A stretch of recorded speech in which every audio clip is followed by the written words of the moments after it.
My opponents would like you to think that we're highlighting simply the evil and most heinous criminals that have ever walked the earth to go into death row.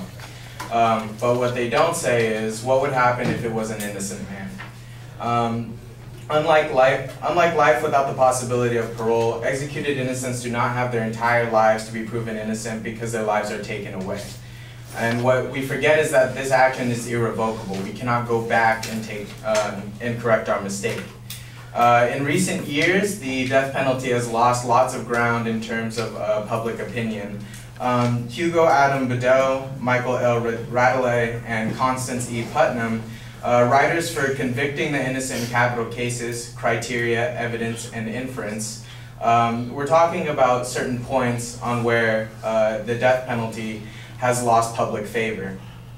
Certain reasons for this were as follows. DNA testing has vindicated dozens of felony convictions, including death row inmates. The creation of programs like the Innocence Project that use post-conviction DNA testing for capital defendants have been put into play. Film examples such as the documentary The Thin Blue Line, which shed light on an innocent man who spent 10 years on death row, are some examples of how death row has become a negative connotation. Furthermore, there was a study done it was written about by D. Von Drele, titled Bottom Line, Life in Prison is 1/6 as Expensive, by the Miami Herald.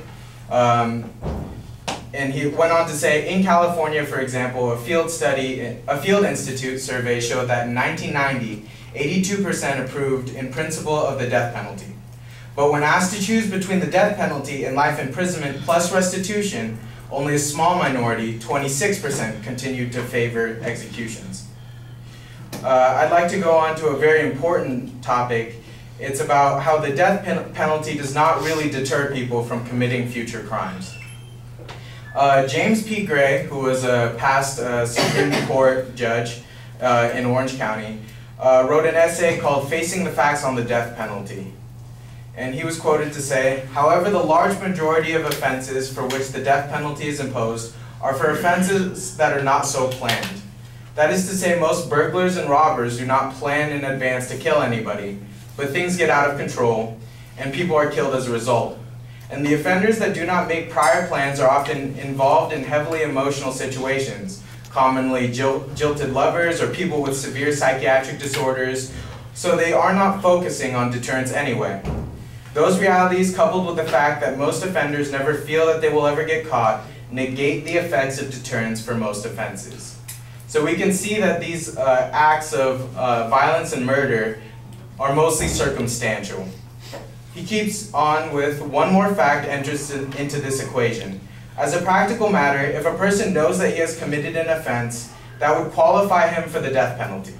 That person tends to feel, with some justification, that he has nothing more to lose. That belief in turn results in perpetrators killing witnesses to the offense to keep them from testifying against them, and also killing the police officers who attempt to arrest them. Consequently, what we end up with is the opposite of deterrence. Furthermore, I'd like to give a statistic from the Uniform Crime Reports from the FBI, prepared by the National Archive of Criminal Justice Data. According to the UCRS, states with the death penalty have more murders per year than states that abolished the death penalty.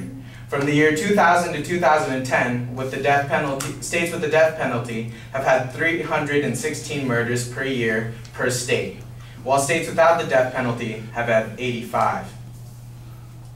My last point is about suicide murder. In the recent news, we have seen people with armed guns go into public places, killing individuals, and at the end, turning the gun on themselves. Well, there's a term for that. It's called suicide murder. And according to Catherine von Wormer and Chuck O'Dieff from the Department of Social Work, University of Northern Iowa in Cedar Falls, they wrote an article called The Psychology of Suicide Murder and the Death Penalty. And I quote, following a review of the literature on murderers who killed themselves shortly after committing murder, a sketch of 22 cases of murderers in the United States who killed in hopes of getting themselves executed is provided.